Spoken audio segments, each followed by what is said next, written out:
Okay, 24 Tammuz. Let's begin with Hayom Yom. Short, says like this. It's from the Tzemach Tzedek's aphorisms, the things that he used to say. And he says for a panini, to ask for a blessing for success in avoida. What's a panini? A panini is someone whose life is dedicated to bringing out the panemius within him or herself, right? And for that person to ask for a blessing for success in avoida epitomizes, let them not pay attention to vain words. In other words, don't just ask for a bracha. The main thing is not asking for a bracha. The main thing is the following. What is needed is to make the avodah heavy on the people. And this is very interesting. This is taken from Shmos, where Pharaoh made the work heavy on the people by taking out the straw, you know, and he's using this now in a positive way. That the main thing is the hard work, not the asking. Yes, of course you have to ask Hashem for help from heaven, but he tells you he helps those who help themselves, so to speak. The arousal from below creates the arousal from below. The main thing is to do the work down here below. All right. With that, we will get back a little bit into the avoida of teshuva, the work of teshuva, what we need to do in order to restore the awareness of the connection, the eternal connection between us and God. And in Lesson in Tanya, today's Tanya is on page 1087, the bottom of the page. The bottom of the page. And in Lakuti Amora, which is also near the bottom of the page, Sadeches, opposite 194, 4 lines up from the bottom. 1, 2, 3, 4, 5 lines up from the bottom, over on the left. So Friday, when we did Shabbos's section on the Yeros Tshuva, we talked about the union of asking Hashem for mercy, of a broken heart, of opening up the heart so that the cracks in the heart can allow the light to get through. And that's a first stage. That's called Tshuva Tato, the lower level of Tshuva.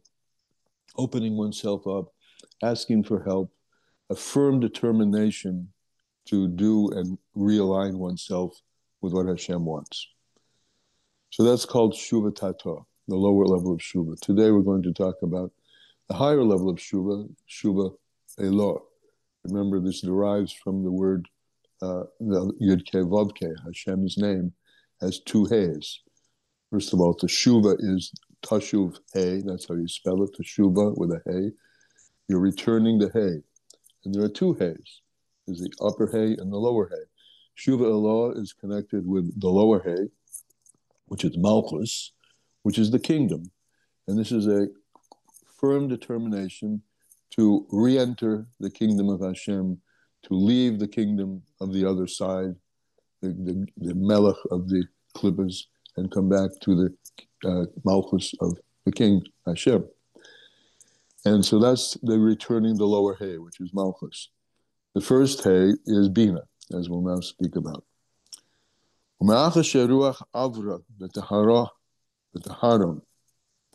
So after the wind, the spirit, the wind, the refreshing wind of Shuva has passed over you.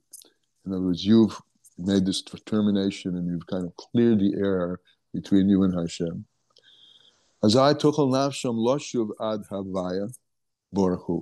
Then, now that you've cleared the air and cleared the path, you're now able to return ad Havaya, Baruch Hu, until Havaya, Baruch Hu, the Yud Ke Vav Ke, but now we're going to talk about the upper He, Mamish. Ula alas maila maila, and to raise yourself up higher and higher, yourself meaning the soul which had been somewhat attached to the negative, the animal soul in the Sitra Achra. You've cleared the path, and now the objective is to walk the path, walk the walk, Go down the path and raise yourself up.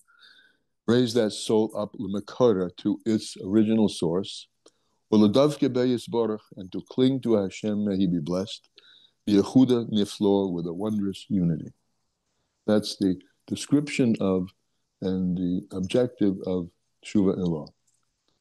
To walk the path, to go back and restore the connection. As the soul had been united in Him, Yisborach, in His blessed unity, the tachlis yichud, in a complete unity,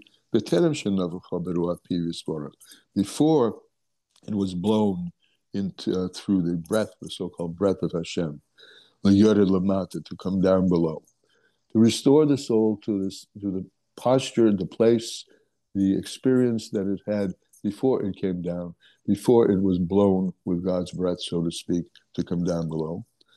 And when it came down in that way, to be blown into the body, to be enclosed in the body of the person. Top of page 196. And he says parenthetically, by way of an example, metaphor, ba'odam, like a person, when a person blows with his mouth, before the breath comes out of its mouth, right? So similarly, before Hashem blew the spirit of life into you, right? Baruch Piv, it says, Baruch Piv Kol Tzava'am. It's a pasuk. With the breath of His mouth, He creates all the heavens, and with the breath of His mouth, He brings the soul down into your body, and restoring the soul to its place before that, deeper than that, is the description of Teshuvah Ilah, the upper level of Shuvah. Zuhi Teshuvah Shlema, and this is a complete Shlema, a complete Shuvah. And this level of this kind of unity, with the Teshuvah Zu, and this kind of returning, it's called is Bechinas Teshuvah Ilah, is the higher level of Shuvah. Shela'achar Teshuvah Tator. So in simple terms, Shuvah Tator is the determination and the regret and the remorse and the breaking of the heart and the asking Hashem for mercy and the intentionality to return. And this is so-called walking the walk, taking the road to return, and restoring the soul to the place from which it was hewn before it came down and was so-called blown down through the breath of Hashem. Ruach Piv, the breath of His mouth, with which He breathes into life all the hosts of heaven. And is written in the Holy Zohar, in the section B'rayim Hemno Pashas Nosai, it says in the Zohar that the Shuvah Ilah, the higher level Shuvah, he his asek be'araisa b'dechila b'rachimai HaKodesh Baruch Hu, this is occupying oneself in the Torah with love, with the chila b'rachima, with awe and love of HaKodesh Baruch Hu. The Ihu ben Yudke, this level of Shuvah is called the child of the Yud-K. What's the child? If you look at the word Bina, if you're looking inside, this will be more easily understood. Bina, you take the Beis and the Nun, you have child, Ben, and Yud-K. You're now a child of the Yud-K, not the Vav-K. The Vav-K was Shuvah Tator, restoring yourself to the desire to and using the effort to move from the kingdom of the Sitra Achra, from Malchus, to the kingdom of holiness. And this is the higher level of Hay, the higher Hay. And you are a child, and that's the higher level of Hay. The Bina feeds all the Midos.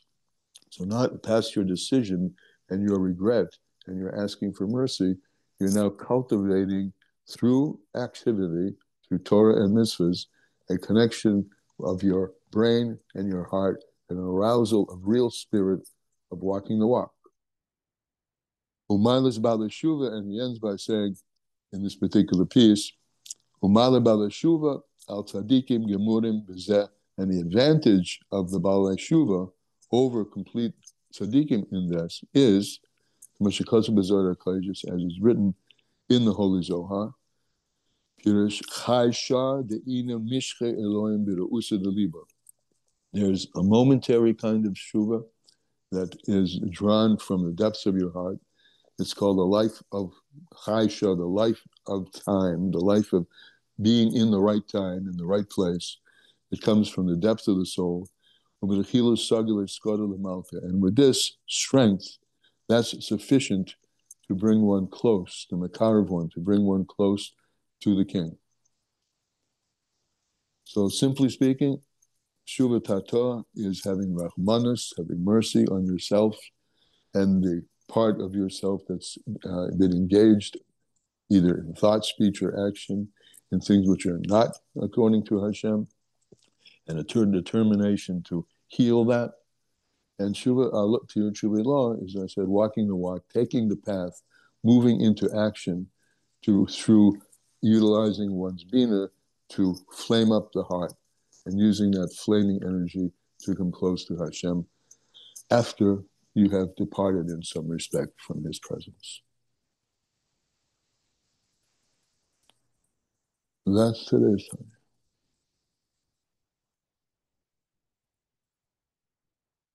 Any comments, questions?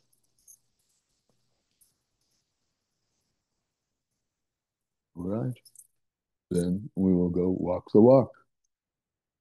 See you tomorrow.